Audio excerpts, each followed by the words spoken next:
ahead and bring him on now. It's my pleasure to welcome the governor of the great state of Texas and a man that we are certainly glad to have in our corner as outdoor enthusiasts and gun owners. It is my pleasure to welcome Governor Greg Abbott to the show. It's great to be with you. Thank you so much. It is certainly our pleasure, Governor. And, first thing I'd like to know, and I have seen pictures of you enjoying the outdoors with your family over the years. So are hunting and fishing things that you just grew up doing? I did. I grew up in East Texas, over in Longview, Texas, and that's when I first went hunting and fishing. But really, my outdoor experience was cultivated when I was in the Boy Scouts over in Longview. I was a member of Troop 201, and we went on camping trips all the time, and that's where I first cultivated that relationship that a person really has with the outdoors.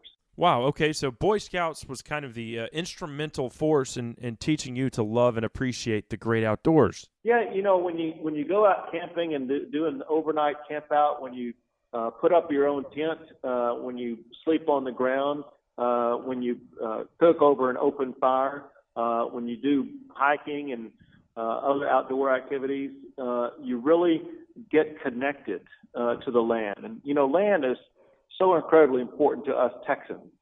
We are a part of the land, and I was proud to have the ability to connect with it in my youth over there in Longview, Texas. And Governor, what would you say throughout the years has been your favorite hunting or fishing memory?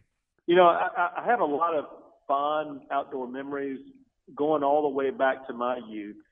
But candidly, the thing that is my fondest memory is when I first took my daughter deer hunting, and when she shot her first deer. She had been a shooter before, having shot at camp a rifle, but had never shot a deer before. And we went out, and it was near sunset. We were in a little kind of pup tent ourselves, kind of sitting and waiting for the right deer. And there was one at about 250 yards, one shot by my daughter, and the deer was down. It was a fun experience to get to spend some time with my daughter out on her first hunt. Oh, that's what it's all about right there. And so is whitetail your favorite thing to hunt? It really is. All of my hunting has been in Texas, and there's been this growth of high fence ranches in Texas. My favorite thing is just to get out into the field, if you would, where deer may be roaming wild, and be able to track it and find the right one and shoot a whitetail deer. Excellent. Well, Governor, let's shift gears here. We've got some important legislative stuff to get into, including the Right to Hunt and Fish Amendment. It's up for vote on the November ballot. I think it's extremely important that we get this passed. So it'll give all outdoorsmen and women a leg to stand on in the court of law when the anti-hunters come a-calling. So how important is it for us to get that passed, and what does it mean to you as a Texas outdoorsman? Well, I think you're exactly right, and I want to emphasize for your listeners, please listen to this very carefully, because I know that some of your listeners may have a level of frustration with the government, maybe especially the federal government, or anybody who seems to try to always be taking away their rights, especially their right to keep and bear arms or their right to hunt. And this is a time when you, the listener, have the opportunity to step up and weigh in yourself, because this is going to be an issue on the ballot this November that you get to have a say on. You need to make sure that your voice is heard and that you vote for this to ensure that hunting rights are going to be protected in the state of Texas, because we have on the ballot a right to hunt amendment. We want to pass this to make sure that nobody, no group, no special interest is ever going to be able to come in and strip away your right to hunt.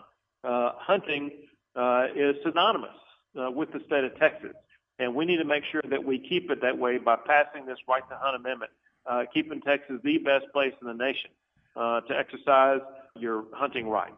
Oh yeah, and we've seen it with a lot of other states, and I always will harp on California just because they can't get anything right. But they're losing hunting rights hand over fist in that state, and it sounds like this is going to preempt anything like that from ever happening here in Texas.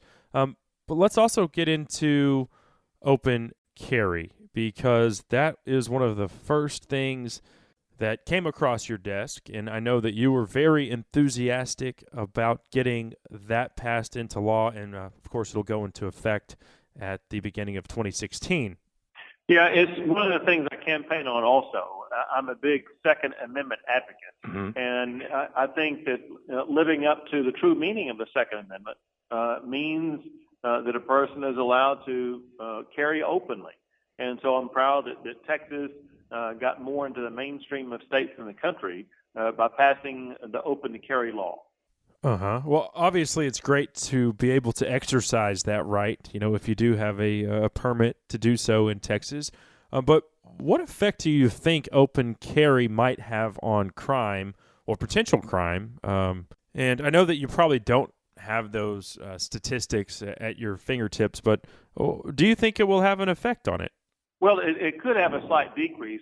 Criminals will know that others out there may very well be armed, and they may see others who are armed, and they'll think twice about committing a crime, knowing that they could be shot down. Just if you look across the United States of America, you see that most of the gun crimes occur in gun-free zones, and so what I find is that if in areas where people are allowed to be armed, crime is less likely to occur. And I don't have any tangible proof that by passing open carry, crime will go down. But I think it is first ensures a constitutional right. But second, that there is a good chance that crime will go down simply because the gun crimes typically occur in gun-free zones. Oh, sure. Yeah, like cities, of course, take Chicago and Washington, D.C., for example, that pride themselves on being gun-free. They have two of the highest murder rates in the entire country. So the proof is in the pudding as far as that's concerned. Governor, what other issues would you really like to focus on here in your first term as the governor of the Lone Star State? Well, some broader issues. We want to keep Texas the land of freedom, where individual liberty is protected and private property rights are protected. So, one thing that we did during the session is we cut your taxes, and that ensures economic freedom. But I want to be looking at ways to do some other things. I think it's important that we secure our border. We passed the toughest border security law any state in the country has ever had, and just generally make Texas a better place to live in, and keeping Texas the home of liberty. You mentioned California earlier. My goal is to ensure that we don't allow Texas to be Californiaized. Well, that resonates with myself and probably all of our listeners out there who more than likely voted for you. We are glad to have you in our corner. We certainly appreciate the great things that have already been accomplished in your first term and look forward to more of the same in your tenure as governor. Thank you so much. It's great to be with you. Take it easy. Take care. All right, there he goes, the good governor, Greg Abbott. I tell you what, that's the kind of guy I'd like to sit around the campfire and enjoy a Lone Star beer with. Just down to earth and definitely one of us. So we appreciate his time today and look forward to future interviews with Governor Abbott. I think he'll plan on joining us a couple times a year. So.